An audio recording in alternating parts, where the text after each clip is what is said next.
A date which will live in infamy. Both of those projects, initiatives, got off the ground because of the Guerrero. For the 11 prolific team members slain in West Germany, the Olympic Games... Zugerecht waren Brüder in Amerika. Schon tausend Schabbos hat es getan. Out of the 24 who were killed were Americans who had come to learn in Hebron.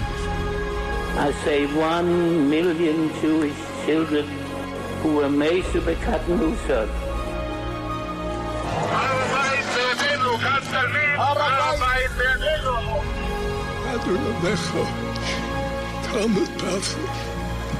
Whoever heard such beautiful words?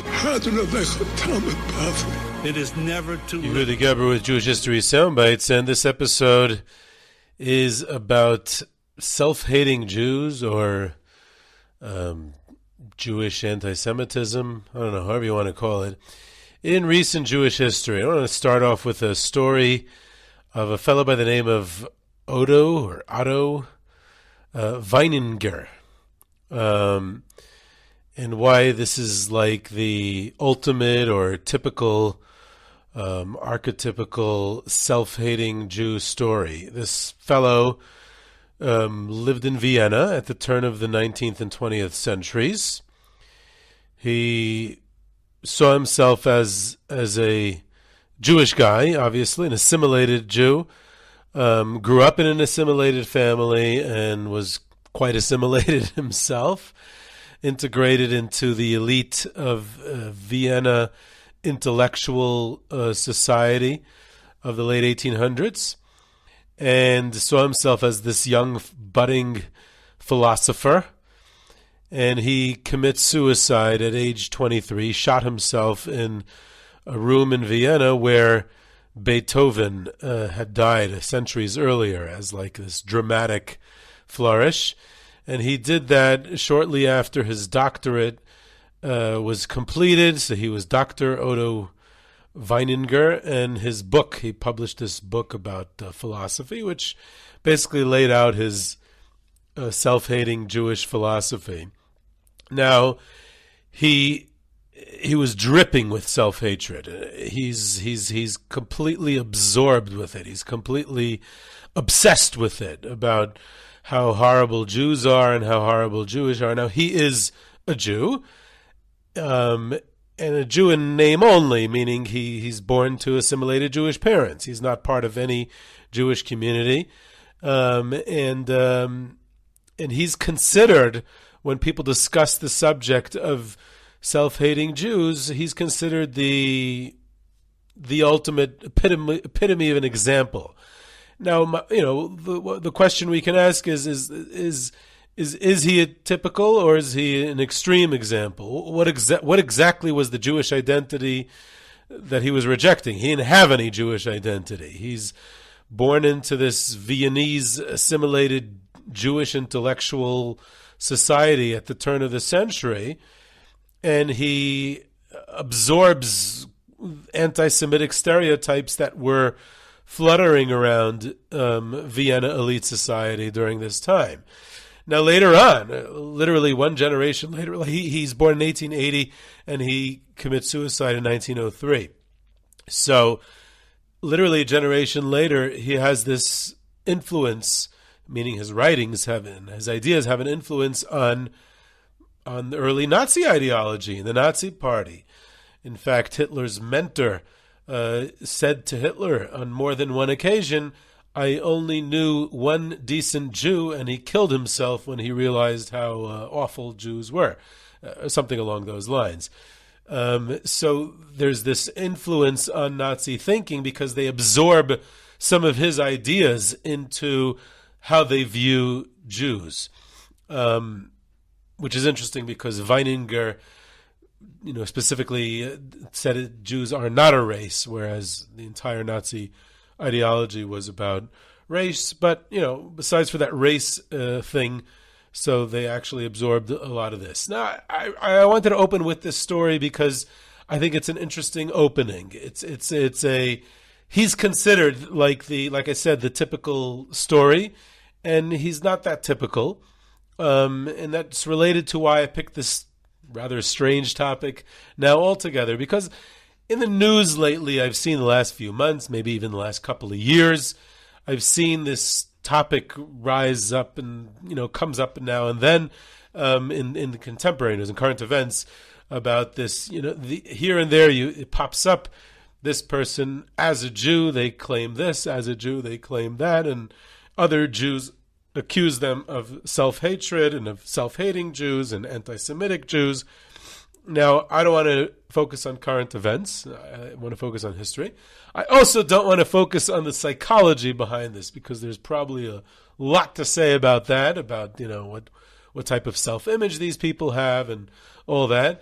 I just thought that since this is not something that just popped up today in 2025 or 2023, it's been thousands of years of Jewish history. Literally, we've always had this. We've always had self-hating Jews, and it's a phenomenon that appears literally in every generation throughout history. So I thought if I just share some stories from history, then, we can make better informed decisions today and have a better understanding of, there's a wide, diverse Jewish people out there. There's all kinds of Jews, and self-hating Jews is just another kind of Jew.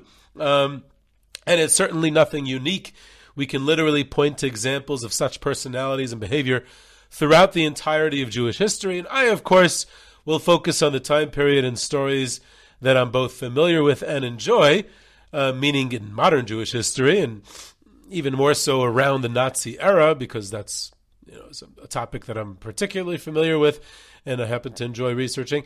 But in no way is it limited to that. So I'm just going to bring a few examples that I happen to like, but if you want to use your imagination and research, you can find literally from thousands of years ago to centuries ago, in every country on the planet, in every single era, there's always going to be, throughout the gamut of Jewish history, you can find this phenomenon. So we have examples from everywhere in a broad sense, but in a one of the things I liked about the example of that I opened this up with, the story that I opened up with about Otto Weininger, this assimilated Jewish Viennese philosopher, is because assimilationists in the modern era was when the terminology of Jewish self-hatred is coined, when the polemics around it come to the public sphere in newspaper articles and things like that, and in the public space within the Jewish people I'm talking about, not necessarily outside, externally, but within the Jewish community. And it really rises with the advent of assimilation in the 18th and 19th centuries, that many assimilation, or maybe not many, but some assimilationists reach this point of absorbing anti-Semitic stereotypes and tropes, and they then accuse other Jews who are more traditional, less assimilated, less integrated into society, of having these anti-Semitic stereotypes, and therefore the assimilationists are then accused of Jewish self-hatred. One of the more typical examples provided in the sources is how, when there was migration of Jews from Eastern Europe towards the West in the 19th century, to places like Germany and France and Austria and Holland, Belgium, and other places, England and places like that. So there was a pejorative term in German used for Ostjuden, Eastern Jews. Now, Eastern Jews, they were describing all kinds of Eastern Jews, not necessarily religious ones, religious, secular, traditional, Zionist, Yiddishist, because Eastern European Jews in all their forms were different than Western, more integrated, more assimilated, more secular, more acculturated Jews, and therefore with this migration west during the 19th century of Eastern European Jews, there was this discrimination against these Ostjuden by their counterparts in Western Europe. And sometimes these Western European Jews were accused of Jewish self-hatred, of self-hating Jews. that you're hating other Jews because they're different from you, because they look different, because they talk different, because they have different cultural or social morals, whatever, ideals, values, customs, things like that.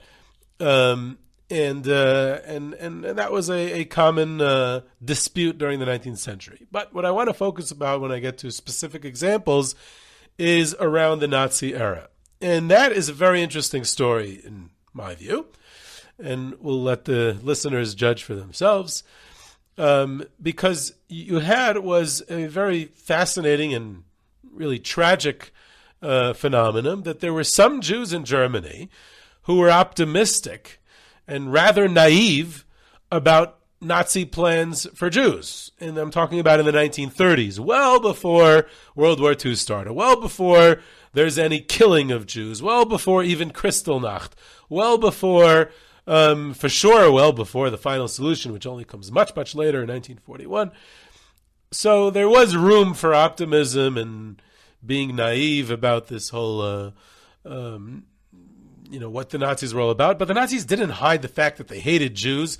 They stripped them of their citizenship. They implemented the Nuremberg laws. They kicked them out of German society. They kicked them out of schools and jobs. I mean, there was a lot of anti-Jewish discrimination to German Jews in Germany under the Nazi regime during the 1930s, even before Kristallnacht and before World War II.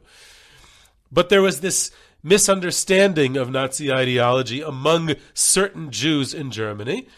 And especially, and that's one of the things that I thought was, again, I don't like drawing historical parallels because then people accuse me of making history too current and everything. But I think everyone can draw their own historical parallels to current events. But there was this idea among certain assimilated, integrated Jews in Germany during the 1930s, during the Nazi era, that there was this thinking that they, really, if you assimilate enough and you're patriotic enough to the German state, then they could be considered the quote-unquote good Jews. And the Nazis can deal with us because we're the good Jews. We're assimilated into German society. We're cultured in German society. We're integrated. We're very nationalistic. We're very patriotic. We're very part of German society. And the Nazis will not have any issue with us. They'll only have issues with other Jews. Other Jews who, they deserve the Nazi hatred because all those stereotypes that the Nazis speak about Jews, we agree with them, but they're not about us as Jews. They're about those other Jews. And that's really how some Jews in Nazi Germany saw themselves. And there was this tendency to say, again, this was a small minority. I'm talking about a few thousand Jews in Nazi Germany who spoke like this. And I'm going to give specific examples soon. Right, in Nazi Germany, there was 500,000 Jews. So I'm not talking about something that was even a significant minority, obviously. Most Jews did not see themselves this way. So I'm not trying to make it as if that there was hundreds of thousands of Jews who was like this, God forbid. This was a small, rather vocal minority, but very small, a couple of thousand people.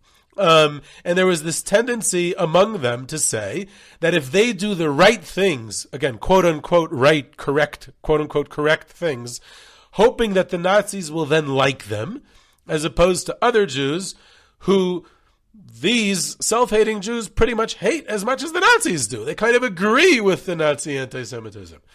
And then what happens is, as the 1930s progress, these self-hating Jews are then severely disappointed and disillusioned when they discover the extent and how radical Nazi racial, ultimately murderous anti-Semitism is. And then even these good, quote-unquote, good Jews who are doing, quote-unquote, the right and correct things, they ultimately share the fate of the rest of European Jewry under Nazi occupation during the Holocaust because the Nazis just consider them Jews.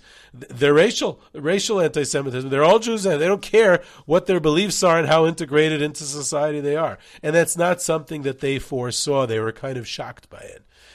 That's one category.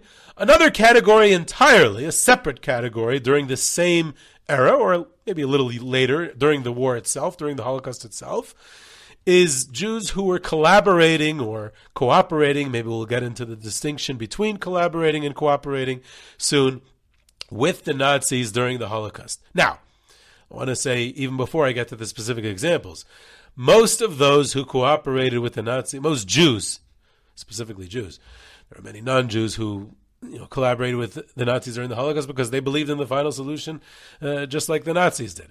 But Jews who cooperated with the Nazis during the Holocaust, generally, it's not because of Jewish self-hatred. Most of them justified it just to save themselves, or at least the illusion that it would save themselves, because generally it did not save themselves ultimately, but they thought it would. Now, I'm not saying that it's justified, right? Obviously, many of these cooperators with the Nazis during the Holocaust were accused of collaborating with the Nazis and were considered murderers by their brethren after the war. But that's another topic entirely, and I think I have spoken about it in the past, and I probably will speak about it more in the future on this podcast. I'm not talking about those, and that's what the majority of those Jews who cooperated with the Nazis fall into that category. That's not what I'm talking about. What I'm talking about is that there were very few, but there were some incidents of Jews who actively collaborated with the Nazis which stemmed from seemingly Jewish self-hatred, that they actually agreed with the Nazis that these Jews, we need to get rid of them. These other Jews, we need to get rid of them, which is a very tragic story. Now, one point I want to make before submitting some specific historical examples from this time period in history during the Nazi regime is that there's a broader point to make, and that's very often, I think I sort of made it before, but I want to emphasize it again, that it's very often that it's Jewish assimilationists who had this Jewish self-hatred. In other words, self-hating Jews is very often a byproduct of an assimilationist ideology. Now here I want to explain what I mean, because there's many Jews who are assimilated, but it's not by ideology. It's by a natural course. Secularization leads to assimilation, especially in the United States. It's a natural course of secularization leads to assimilation. That's not an ideological stance. But there are those, and there were those throughout history, that assimilationism was considered an ideology. In the post-emancipation world of the 18th and 19th centuries, there were those Jews who said that since religion is becoming irrelevant in this new modern secular world, and since Jews are emancipated, they're no longer a religious minority who are discriminated against with different rights. We now have equal rights, we're equal citizens in our countries. So since religious anti-Semitism is not going to exist anymore, so all we need to do, and since we have an opportunity now to integrate into society, so let us assimilate into society, and there will be a cessation of Jewish identity, a negation of Jewish identity, and this was a goal and an ideal. There were some Jews who promoted that as an ideology. That again, a minority. There was a strain of thought that went alike like that. Again, I'm not talking about assimilation by a natural course of events without any ideology. I'm talking about specifically assimilationism as an ideology. So the relation between assimilation and Jewish self-hatred is both obvious and logical, because in this process of assimilation by ideology into the general society, so when you look around you and you see those who are having a distinct Jewish identity and not assimilating, so then it is all just a hop, skip, and a jump until one absorbs the anti-Semitism, the anti-Semitic stereotypes of the majority population, in viewing the other Jews as an other, as something different, as something, because they're not integrating into the non-assimilationist Jews are a problem because they have this proud Jewish identity. And in this context, it's worth mentioning another thing I've mentioned in the past on this podcast, in which very often listeners, certain types of listeners, get quite uncomfortable whenever I do.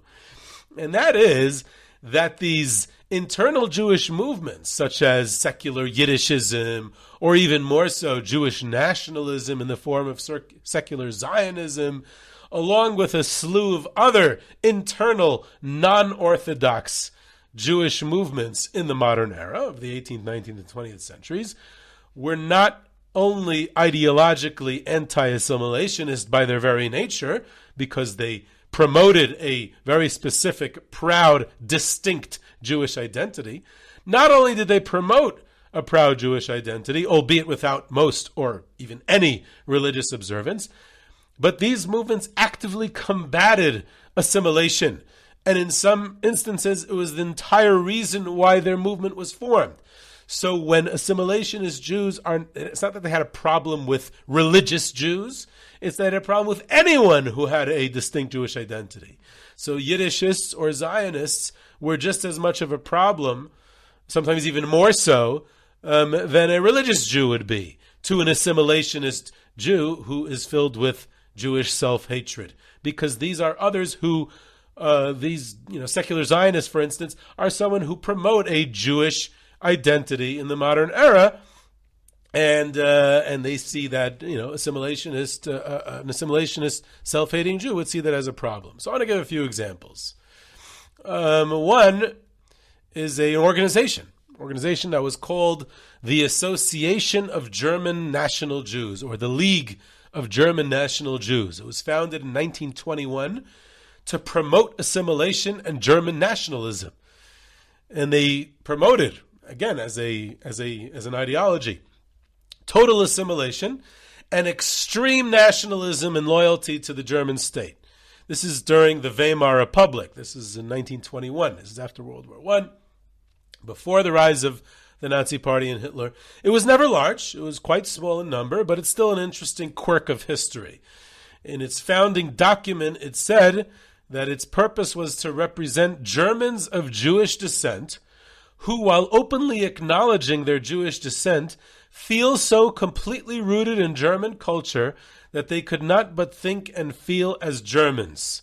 It was based in Berlin, and they had several thousand members, anywhere between 3,000 and 10,000 members, depending on the year. So again, we're talking about a very, very small, relatively, organization, but it's significant. They produced literature, they promoted their ideology. It was founded by a prominent Berlin lawyer and a decorated World War I veteran who won an Iron Cross during World War I, serving the Kaiser of Germany. His name was Max Neumann. And Max Neumann founded this League of National German Jews, which called for the elimination of Jewish identity through assimilation. And they thought that they would, be years later when the Nazis came to power, they thought, the Nazis will be okay with us. They're just going to have an issue with other Jews.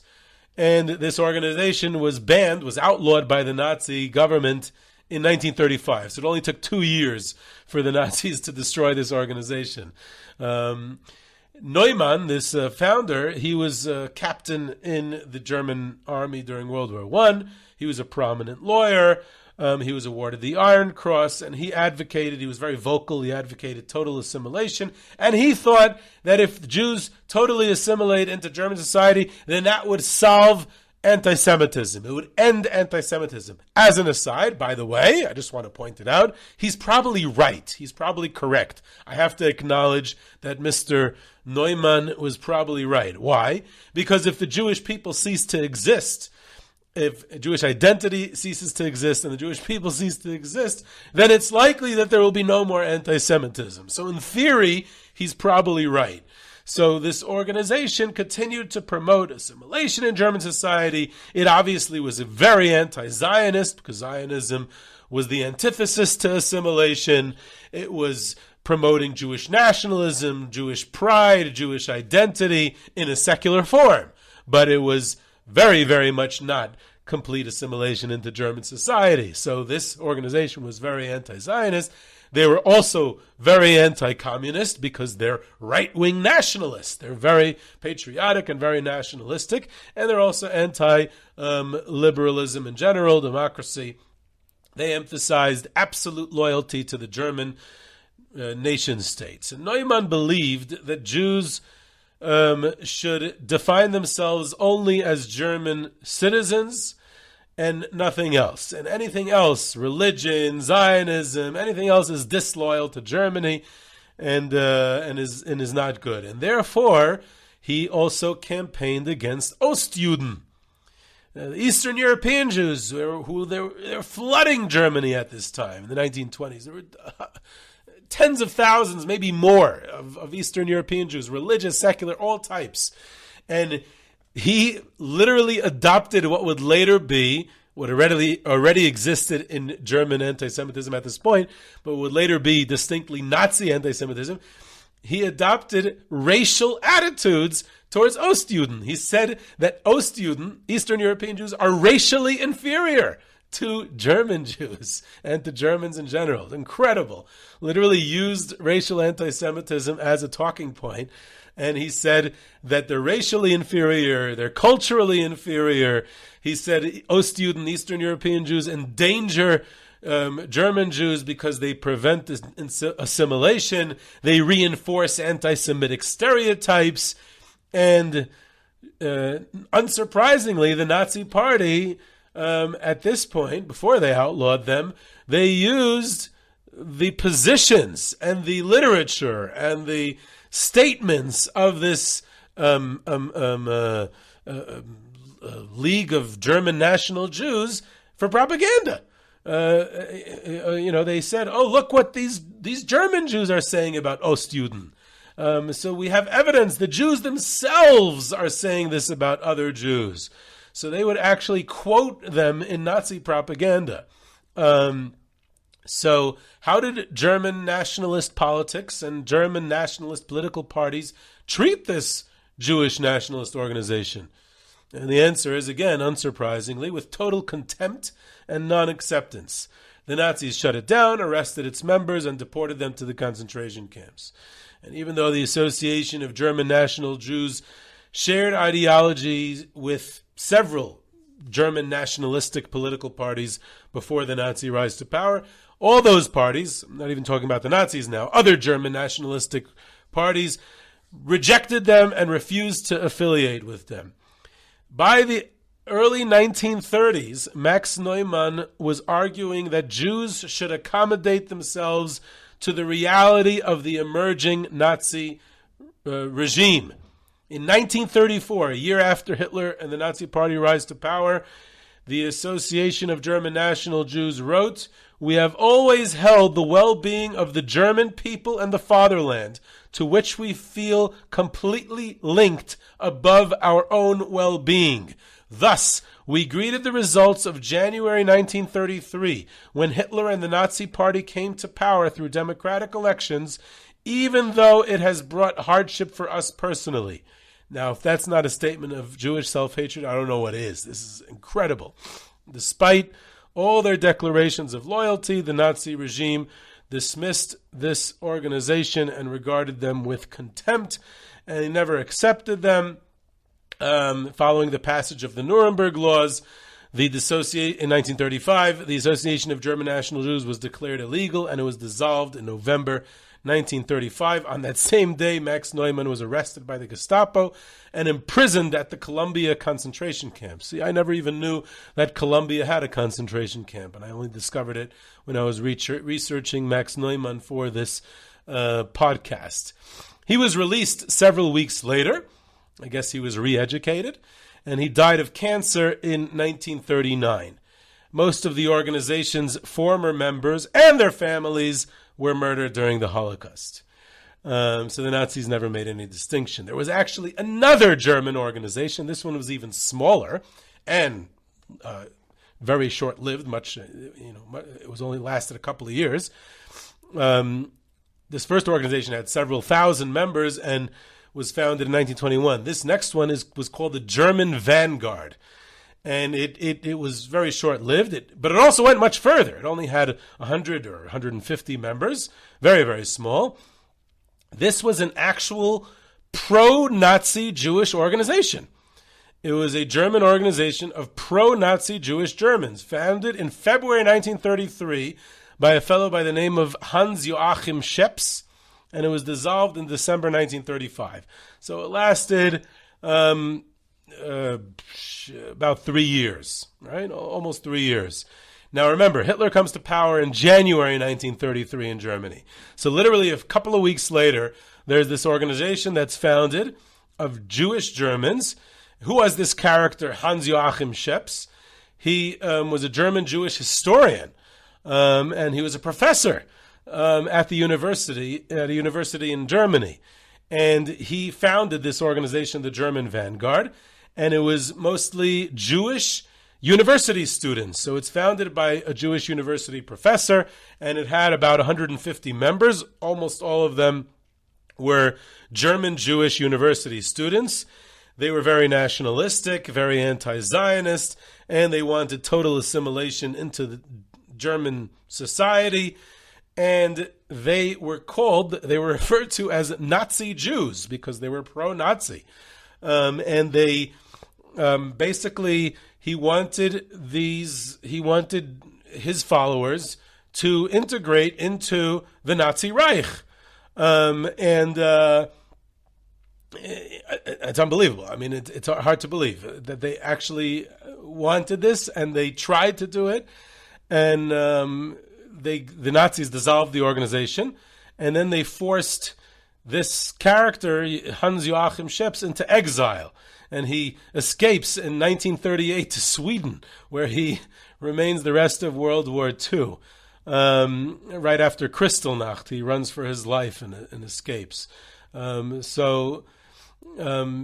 His parents didn't escape, and they were murdered in the Holocaust, as were most of the Vanguard members, even though they were fiercely patriotic, and they actually sought recognition. They lobbied the Nazis to recognize them as a Jewish political movement within German nationalism, and they expressed their disdain for Ostjuden and Eastern European Jews, and their opposition to communism and their opposition to Zionism, and they completely did not grasp the uncompromising nature of racial Nazi anti-Semitism.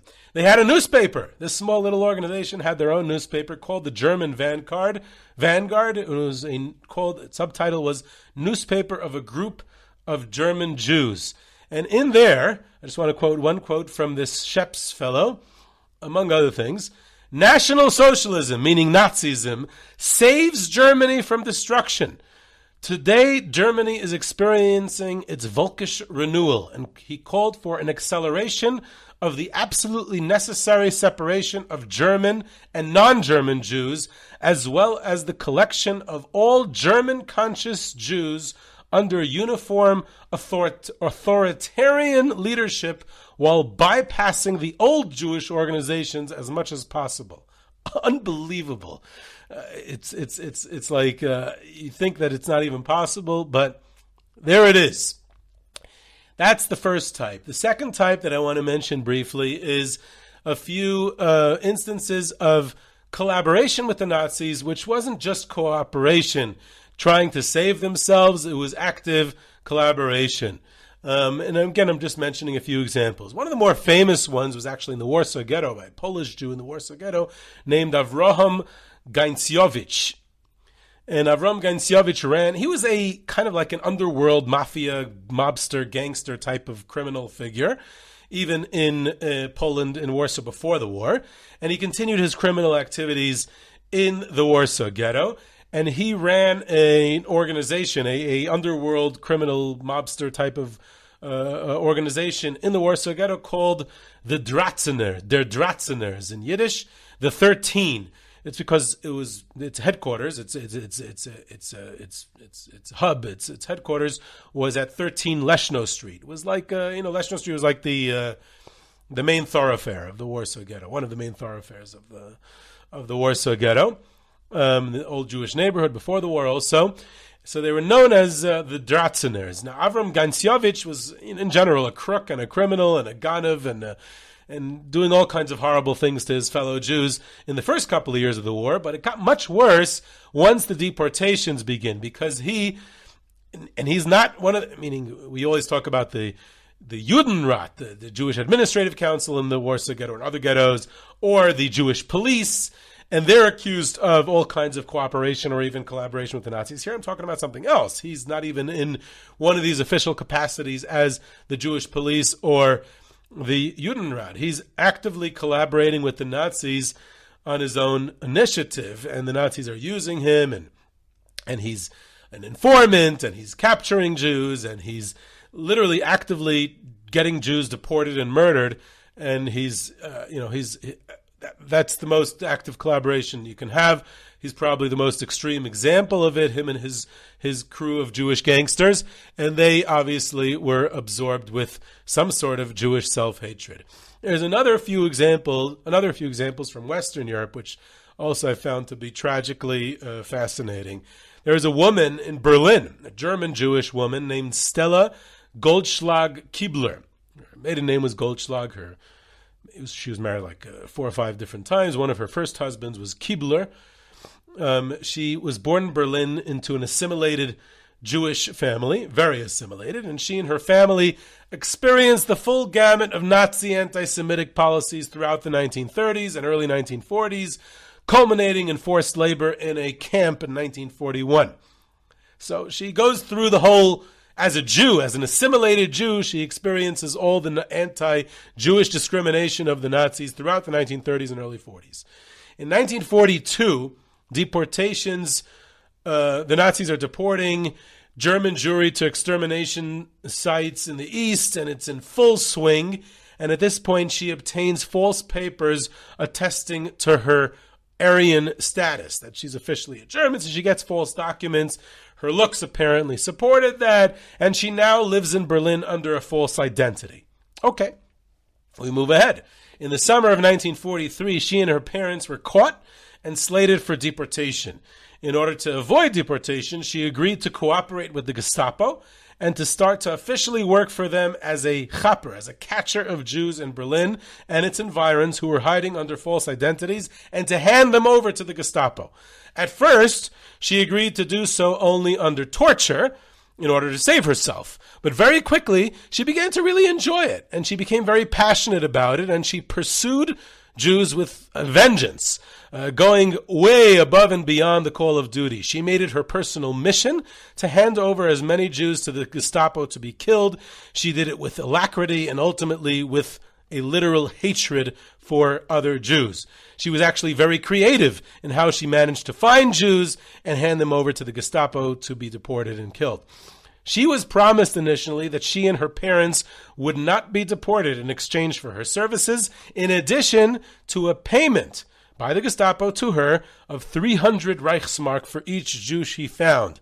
The Nazis reneged on their promise, and her parents were deported and murdered at Auschwitz. Her husband and his family were also rounded up and deported and killed as well.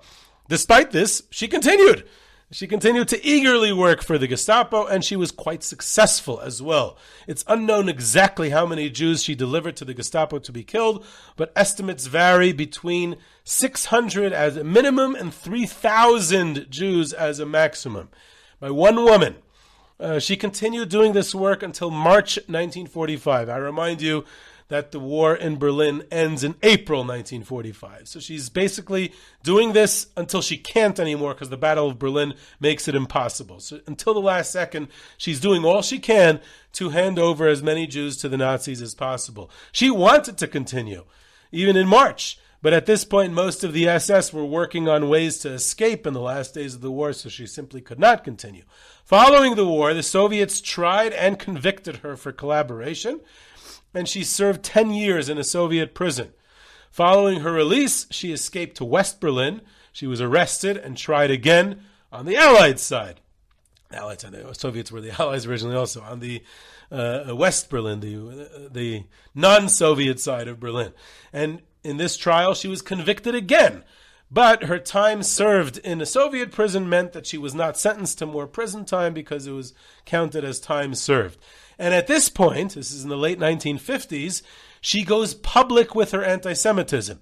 And she remained an open anti-Semite, vocal open anti-Semite for the rest of her life until she died in 1994.